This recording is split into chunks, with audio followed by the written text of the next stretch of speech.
புற்றுக்குள் எறும்புகள் வாழ்ந்து வந்தது. எறும்பு காலையில் இரை தேட புற்றை விட்டு வெளியேறியவுடன், யாரோ புற்றுக்குள் நுழைந்து எறும்புகளின் முட்டைகளை சேதப்படுத்தி அதை சின்னாபின்னமாக்கி வருவதை எறும்புகள் எல்லாம் கவலை கொண்டது. இதை எப்படி தடுத்து நிறுத்துவது என்பது குறித்து எல்லாம் கூடி பேசியது. அப்போது நாம் இரை தேடுவது போல வெளியேறி புற்றுக்கு அருகாமையில் பதுங்கிக் கொள்வோம் என்று முடிவெடுத்தது.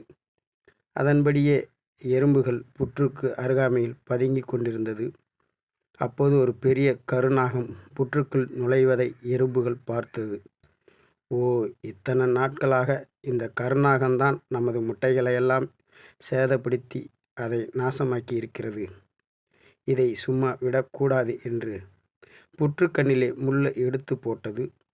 பாம்பு வழக்கம்போல மேலேறி வந்தபோது முள் குத்தி பாம்பு உடலெல்லாம் இரத்தம் சொட்ட சொட்ட வெளியே வந்தது.